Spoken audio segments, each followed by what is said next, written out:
Chaitanya Devam Shri Radha Krishna Padan Sahagana Lalita Shri Vishakhan Vitamscha Nama Om Vishnu Padaya Krishna Prasthaya Bhutale Srimati Bhakti Vedanta Swami Iti Namine Namaste Saraswati Deve Gauravani Pracharine Nirvishesha Shunyavadi Paschata Desha Tarine Jai Shri Krishna Chaitanya Prabhu Nityananda Shri Advaita Gadadhar Shivasadi Gaur Bhaktabinda Hare Krishna Krishna Krishna Hare Hare Hare Rama Rama Rama Hare Hare.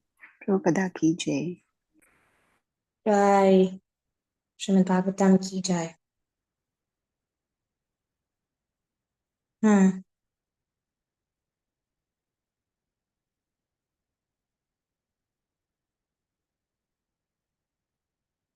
I think we stopped at Prajvara and all that, yeah. Narad Muni is giving a summary. Mataji, that Weatherby and the Super Soul conversation, we finished that also. This page is done? This is done, Mataji.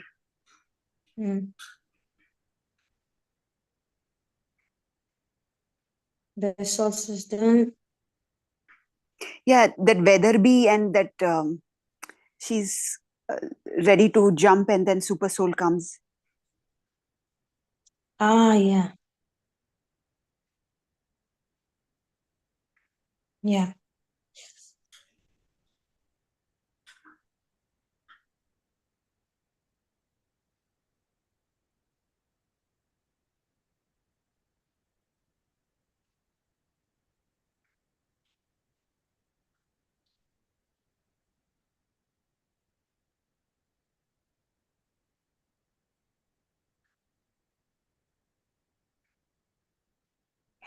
Mataji, I don't remember. Did we read this?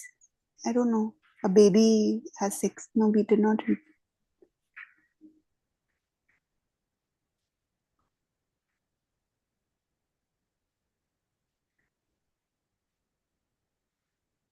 We finished a chapter and we were going to start a new chapter, I think.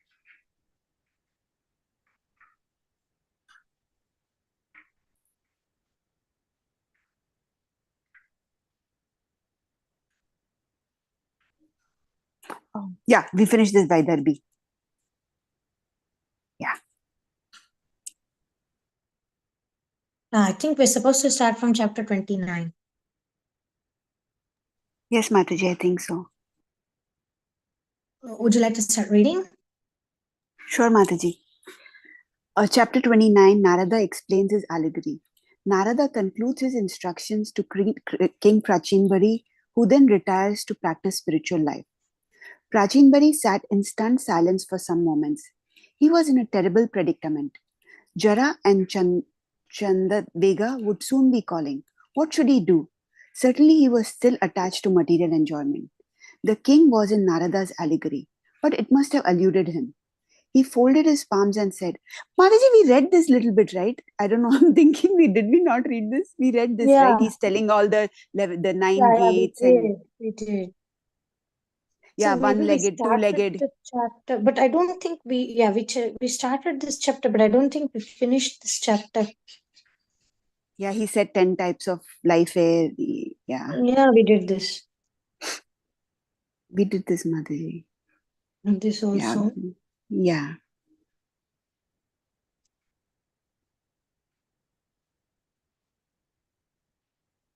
Antapura, did we do this?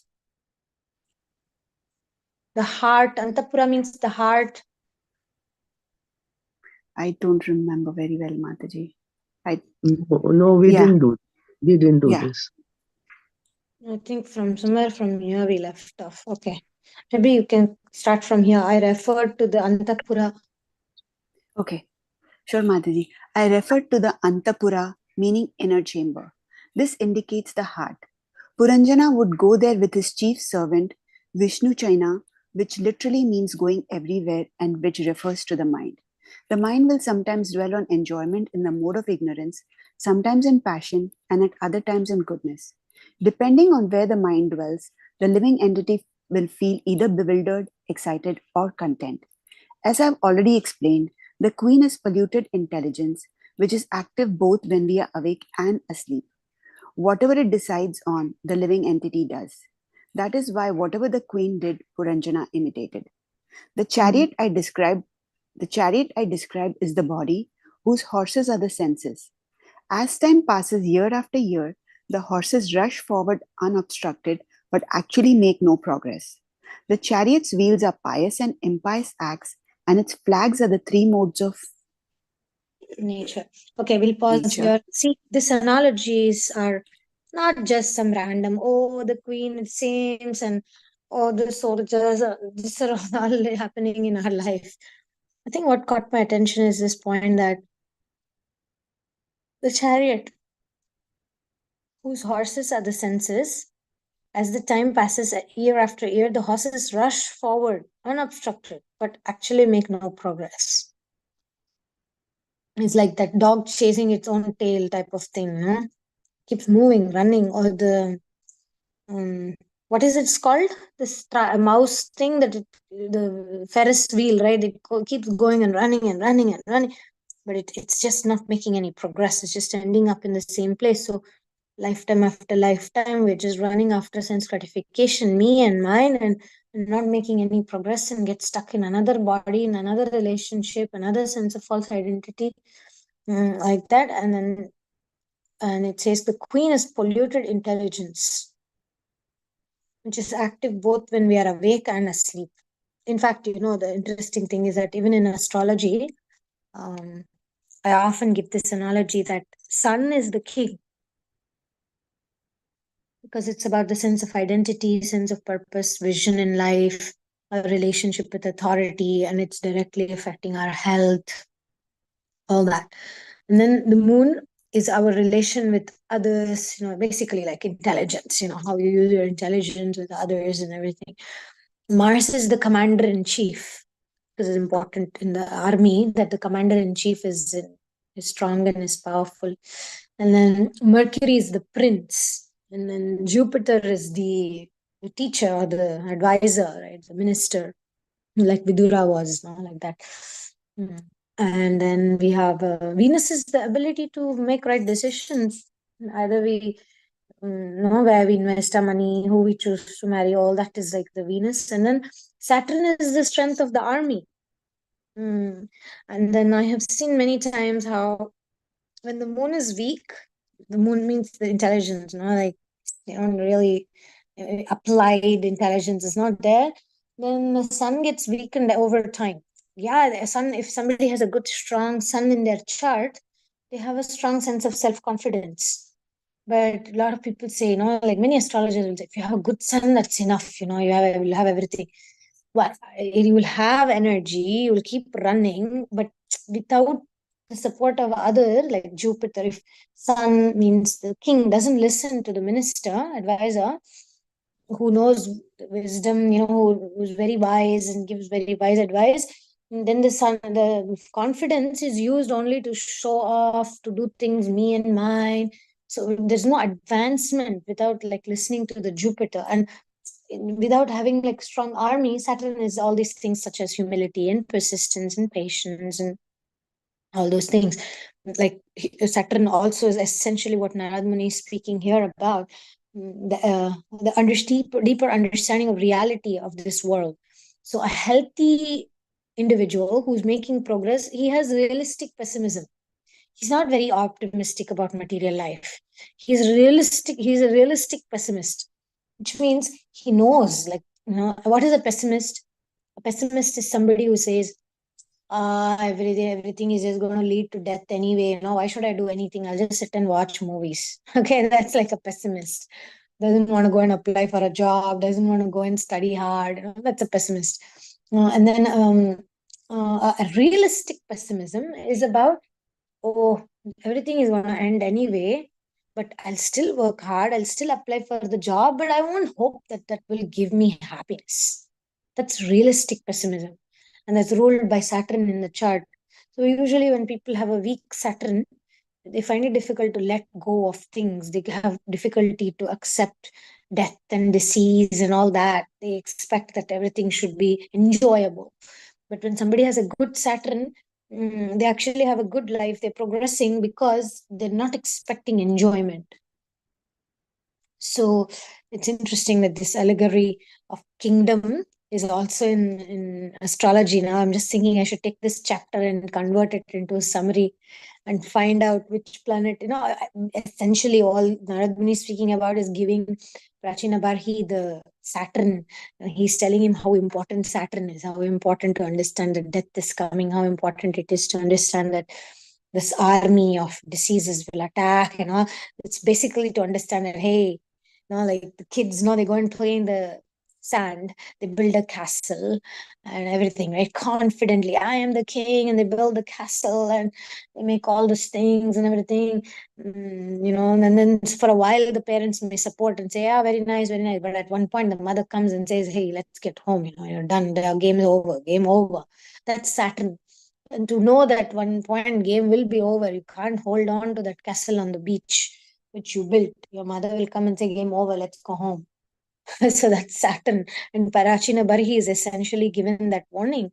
Hey, fellow Parachina Barhi, enough of playing your game, the game's over. Let's go home. Narad Muni is basically coming to tell that. Of course, here we are still in the analogy of Puranjana, but Narad Muni is addressing Prachina Bari. So the chariot, let's look at our kingdom. Okay, today's homework for all of us. In your journaling, write down, at least let's be honest with Krishna. How is your king doing? How is your queen doing? How is your commander-in-chief doing? Are we just running after pursuits without proper understanding of the purpose of life? Or are we too much of pessimists, not trying hard enough? Are we making right decisions, or do we have a pattern of making wrong decisions? Because all these things will affect the king. The king is an important planet, but if other planets are messing up, then the king will suffer at the end. And how good is our Saturn? Because Saturn, if we have a good Saturn, we are easily able to recuperate from health problems. If you have a weak Saturn, it's very difficult to recuperate, because if the army is weak, then if somebody attacks, then you don't have strength, can't fight back. So all these things like letting go, understanding the reality of life, embracing hard work, embracing pain, not expecting joy but doing our duty. It's like Saturn is a planet of paying back debts. Nobody's going to come and pat your back and say, oh, so nice, you did your duty today, so nice, nobody will say that with Saturn work. Nobody's going to say. It's only the reward is only that you paid back your debt and you're building your army, that nobody knows that, but you are. So there's no validation when we perform our Saturn duties. Nobody is going to validate us. Anyway, so I just thought I'll give you the other side of the allegory or analogy, how even in our charts there are these planets. Okay, so any other comments, questions?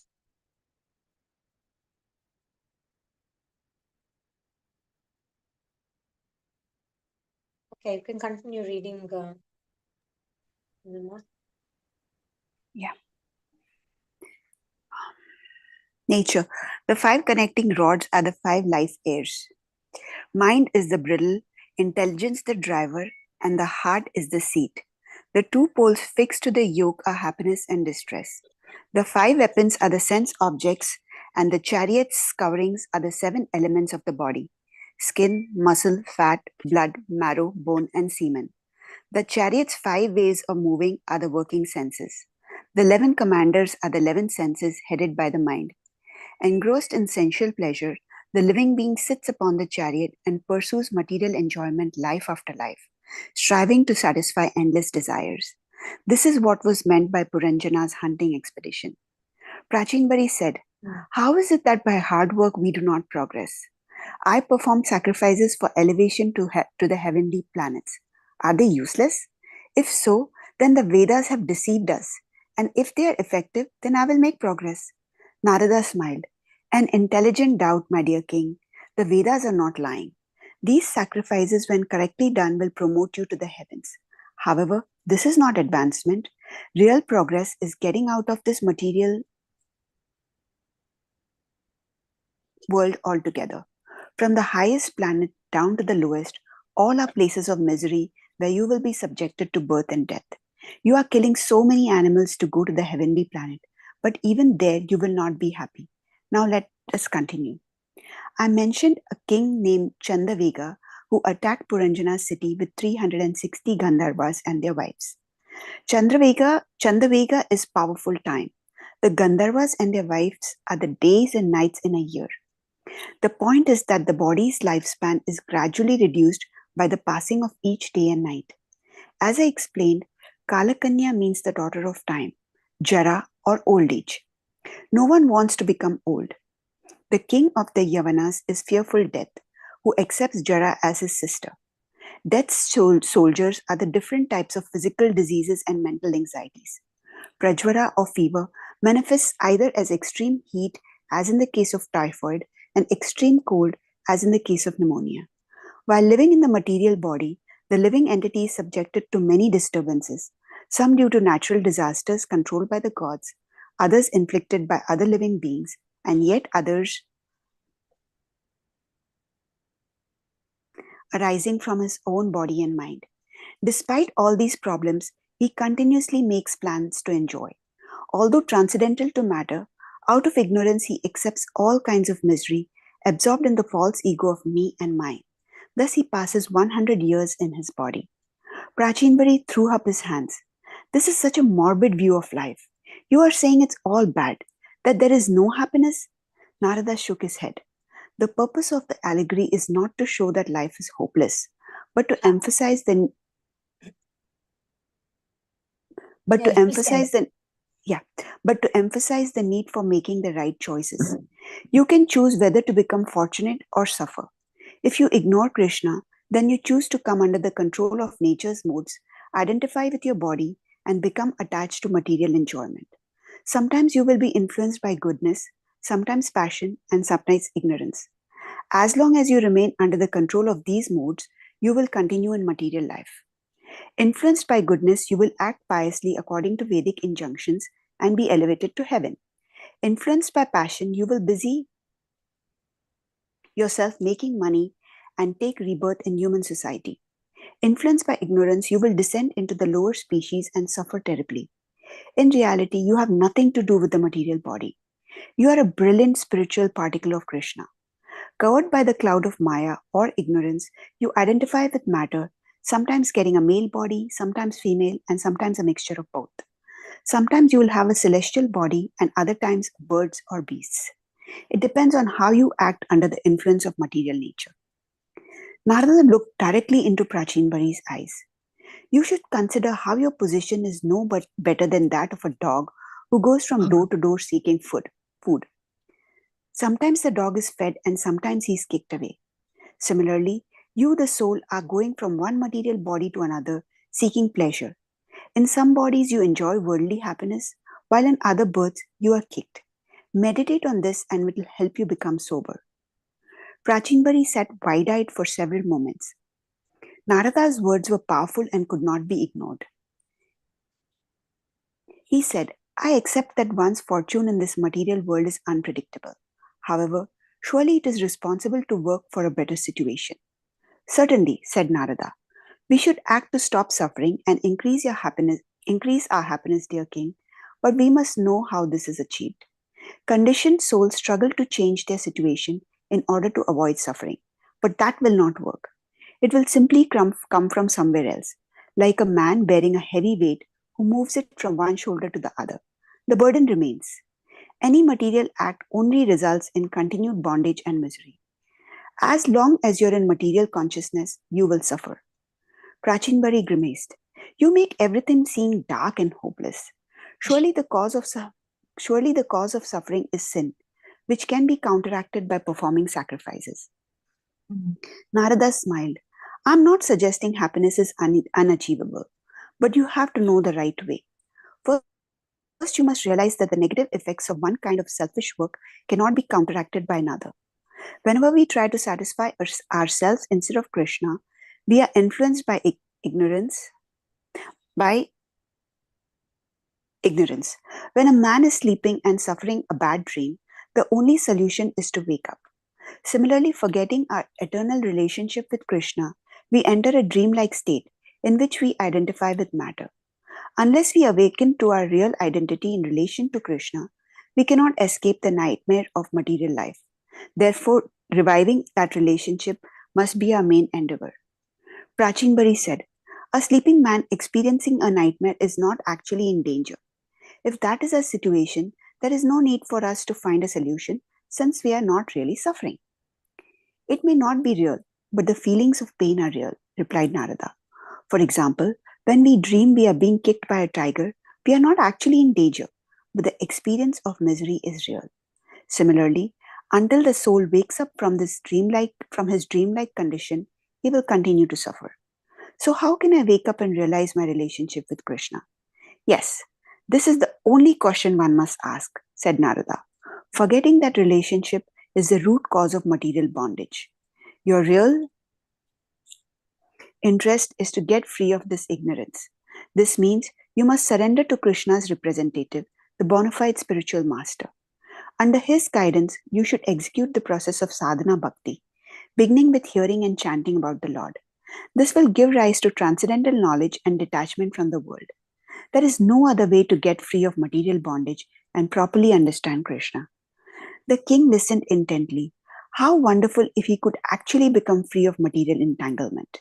He said, "Please tell me more about bhakti, O great sage." Narada said, "The essence of bhakti is to have faith in hearing about, glorifying, and remembering Krishna. Anyone who eagerly and regularly engages in these three activities will very soon see Krishna face to face. You should seek their association. The ambrosial topics of Krishna flow from them like a river.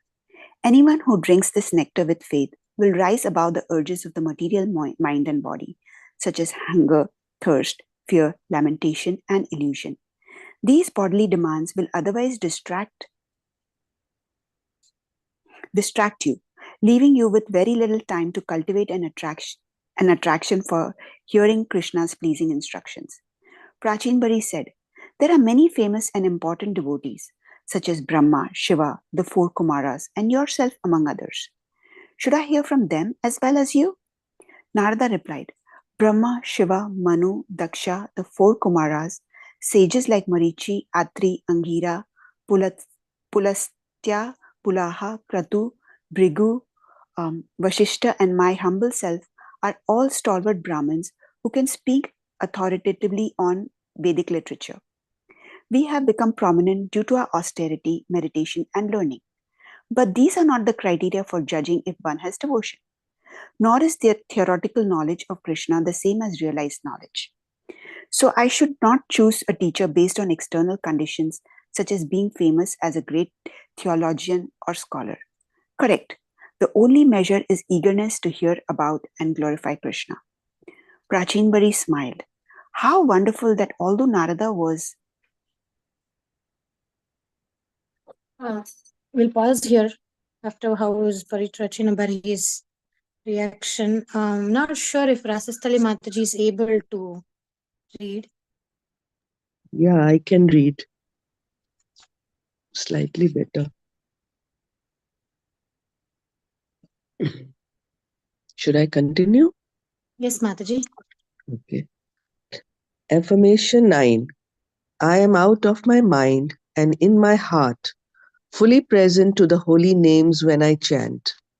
To say you are out of your mind is another way of saying you are crazy. We use this humor to explain that if we are in our mind when we chant, it means we are not present to the holy names. Whereas if we are in our heart, we are present in the experience of the holy name. For example, some feel Krishna's presence in the vibration of his names within their body. Others feel his presence in the vibration of the holy names they feel around them. Whatever the case, Prabhupada stated that we can feel Krishna when we chant. This affirmation helps us understand more deeply Prabhupada's statement. Where is the question of the mind? Which has which was his response to the statement, "It is very difficult to control my mind when I chant," he elaborated. You just chant with your tongue and hear with your ear. Morning Walk, February 1975, Honolulu, Hawaii. In other words, the mind is not required for hearing and experiencing the holy name. In fact, it is the mind that takes us away from experiencing the holy name when it focuses on the past or future. When I say I am out of my mind and in my heart, it also means that I am expressing my spiritual desires to Krishna while chanting, rather than thinking of things not related to chanting. Prabhupada once said that when we chant, Krishna comes to us and says, "Yes, what do you want?" So while chanting, we express our desire to Krishna. I want purity. I want to overcome my anarthas. I want to be empowered. I want to be free from anything that is destructive to my relationship, etc. In this way, we pray from my heart through the Mahamantra. While chanting, we are not thinking of our prayers as much as we are feeling our prayers. If we are thinking more than feeling, then we are still in our mind. Where is the question of the mind? For example, if we meet someone we sense it is trustworthy, it comes more as a feeling that we can't trust them than a thought. In fact, the thought comes after the feeling. Similarly, when we are praying while chanting, we are feeling. Krishna makes me pure, not thinking these things. Prayer is not a thought process. The more we feel, the more we get out of our mind and into our heart. Praying to and through the holy names is a powerful way to control our mind and absorb ourselves in the holy name. Some devotees wonder, if I try to enter into feeling, then won't it take much my focus of hearing the name? The two are not separate processes. Hearing and praying are one. And when we experience this, when oneness, we realize that by praying we become more absorbed in hearing. It's a holistic experience. What we chant with our lips is one thing, but what we feel is what really communicates. Srila Bhakti Siddhanta Saraswati Thakur said, we don't chant with our lips, we chant with our heart. Feeling is the essence of prayer, and feeling brings us into the present. So, feeling can absorb us completely in chanting. The idea of this affirmation is that we are not just chanting with our tongue, but we are chanting with our heart. And remember, when we are out of our mind, we are in our heart. Hare Krishna.